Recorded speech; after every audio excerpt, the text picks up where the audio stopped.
सप्तशृंगी वणीगडावर भाविकांना दमदाटी, महिला लोकप्रतिनिधीसोबत गैरवर्तन, दोषी दुकानदारांवर कारवाईची मागणी. धुळे प्रतिनिधी. श्री सप्तशृंगी माता वणीगडावरील अभिषेक प्रसाद भांडार दुकान क्रमांक 4 चे मालक संदीप सरदेसाई आणि धनश्री सरदेसाई या दाम्पत्याने भाविकांशी तसेच साक्री तालुका पंचायत समितीच्या माजी सदस्यांच्या उपस्थितीत महिलांशी गैरवर्तन केल्याची गंभीर घटना उघडकीस आली आहे. या घटनेमुळे खळबळ उडाली असून या प्रकरणी अखिल भारतीय भ्रष्टाचार निर्मूलन संघर्ष समिती आणि ब्रिक्स मानव अधिकार मिशन सामाजिक न्यायाच्या वतीने धुळे जिल्हाधिकारी प्रशासनाकडे दि. 15 ऑक्टोबर 2025 रोजी सविस्तर निवेदन सादर करण्यात आले आहे. नेमके प्रकरण काय? तिखोरे ता.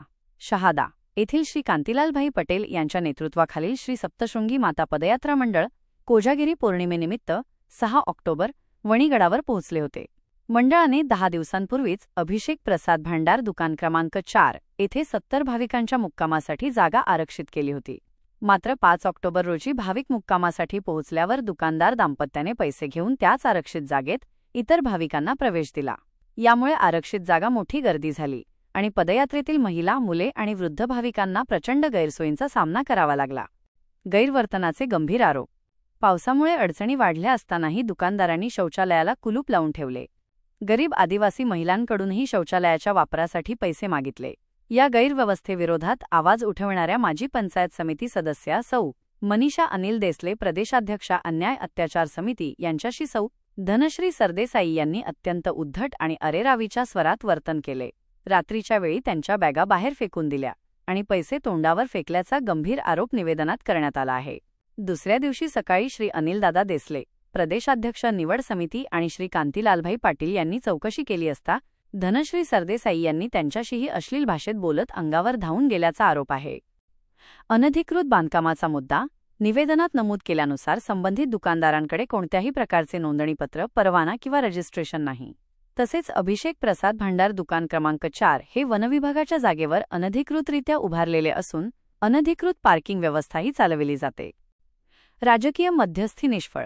या घटनेनंतर वणी ग्रामपंचायतीचे सरपंच राजेश गवळी यांनी परिस्थिती शांत करण्याचा प्रयत्न केला, तर मंजुळाताई गावित यांनी फोनवरून मध्यस्थी केली.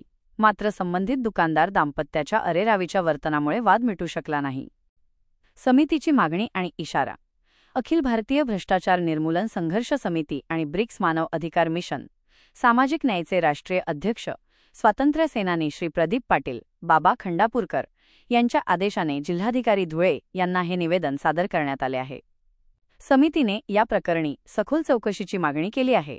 तसेच दुकानदार संदीप सरदेसाई व धनश्री सरदेसाई यांच्यावर कायदेशीर कारवाई करण्यात यावी आणि श्री सप्तशृंगी गडावरील अनधिकृत दुकाने, पार्किंग आणि बांधकामांबाबत तत्काळ तपास करण्यात यावा अशी मागणी केली आहे. समितीने प्रशासनाला स्पष्ट इशारा दिला आहे की योग्य चौकशी व कार्यवाही न झाल्यास सर्व पदाधिकारी व पदयात्रा मंडळाचे भाविक रस्त्यावर उतरून आंदोलन करतील. आंदोलनादरम्यान कायदा व सुव्यवस्थेची परिस्थिती बिघडल्यास त्याची संपूर्ण जबाबदारी सदर घटनेतील व्यक्ती आणि प्रशासनावर राहील असे निवेदनात स्पष्ट करण्यात आले आहे.